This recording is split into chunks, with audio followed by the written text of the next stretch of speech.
কত মিটার করে লম্বা দুটো ট্রেন, তার মানে তুমি বুঝাচ্ছ S1 S2 এখানে এই সূত্রে পড়ে আছে। প্লাস যখন তোমাকে দুটো সেকেন্ড মানে গতিবেগ কিমি ঘন্টার গতিবেগটা বলে দিচ্ছে, একটা 32 যাচ্ছে, একটা 20 যাচ্ছে, সেক্ষেত্রে তুমি পেয়ে যাচ্ছ V1 V2।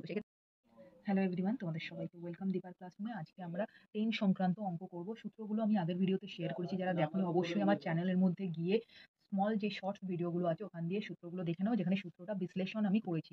ঠিক আছে, বোঝার জন্য অবশ্যই ভিডিওটা দেখো। দেখো তাও আমি তো তাড়াতাড়ি চলো আজকে যে সূত্রটা আমি একবার বলে দিই। সূত্র ফার্স্ট হচ্ছে S is equal to VT, ব্র্যাকেটে আমি এখানে তাও লিখে দিয়েছি দূরত্ব ইজ ইকুয়াল টু গতিবেগ ইন্টু সময়। ভি মানে হচ্ছে গতিবেগ, টি মানে হচ্ছে সময়। আরেকটা হচ্ছে S is equal to V one plus minus V two bracket close T. আরেকটা সেকেন্ড সূত্র যেটা আছে টেন সংক্রান্ত অঙ্কের জন্য, T is equal to S one plus S two divide by V one plus minus V two. S one S two V one V two মানেটা কি এটা বোঝার জন্য তোমাকে ফার্স্ট ভিডিওটা কিন্তু দেখতে হবে, যেটা ডেসক্রিপশনে তুমি লিঙ্কও পেয়ে যাবে, বা আমার চ্যানেলে গিয়ে দীপার ক্লাসরুমে গিয়ে কিন্তু দেখতে পারো। যারা পরীক্ষা দিচ্ছ বা এক্সামে বসছো অবশ্যই তারা চ্যানেলটা সাবস্ক্রাইব করো, এবং যারা এক্সামে বসে তাদের সাথে শেয়ার করো। চলো সময় না নষ্ট করে তাড়াতাড়ি অঙ্কের দিকে যাওয়া যাক। তো ফার্স্ট অঙ্কটা দেখে নিই কি বলেছে। 100 মিটার ও 200 মিটার লম্বা দুটি ট্রেন পরস্পরের দিকে যথাক্রমে 32 এবং 20 কিমি ঘন্টা বেগে সামনে আসছে, তাহলে কত সেকেন্ড পরে ট্রেন দুটি একে অপরকে অতিক্রমণ করবে। তো কোন সূত্রটায় আমি অঙ্কটা করব?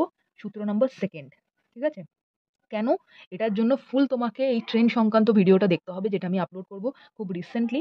কিন্তু এই অঙ্কটা করার পর তুমি বুঝতে পারবে কেন আমি এই সূত্রটা নিলাম। এই সূত্র তুমি দেখতেই পাচ্ছ এখানে, দূরত্ব ইজ ইকুয়াল টু গতিবেগ ইন্টু সময়। আমি তো এখানে ভি আর টি, ঠিক আছে, মানে গতিবেগ সময়ের দুটো গুণফল তো আমাকে বের করতে বলেনি, আমাকে এখানে কি বলেছে, দুটি একে অপরকে অতিক্রমণ করবে কত সেকেন্ড পর। ঠিক আছে, সেই জন্য আমি এটাকে নিলাম। এই কারণেই আমি বলছি এস ওয়ান এস টু কে আর ভি ওয়ান ভি টু এই দুটোর মানেটা কি হচ্ছে সেটা দেখার জন্য শর্টসের ভিডিওটা দেখে নাও। এই ভিডিওর মধ্যে তাড়াতাড়ি আমি অঙ্কটা তোমাকে দেখিয়ে দিই। তো ফর্মুলায় ফেলে দেবো একদম, T is equal to S one plus S two by V one plus minus V two.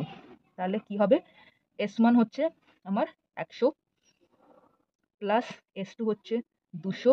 দুটি ট্রেন দুটি পরস্পরের দিকে যথাক্রমে আসছে কত তোমার হচ্ছে কিমি ঘন্টা বেগে। ঠিক আছে, এটা হচ্ছে meter S one. Second meter হচ্ছে হচ্ছে এস টু, মানে ট্রেন দুটি লম্বা কতটা সেটার হচ্ছে ট্রেনের এটাকে মাপা হয়, লম্বাটা দূরত্ব কত মিটারের সেটার জন্য এস ওয়ান এস টু হয়, আর সেকেন্ডগুলোর জন্য ভি ওয়ান ভি টু হয়।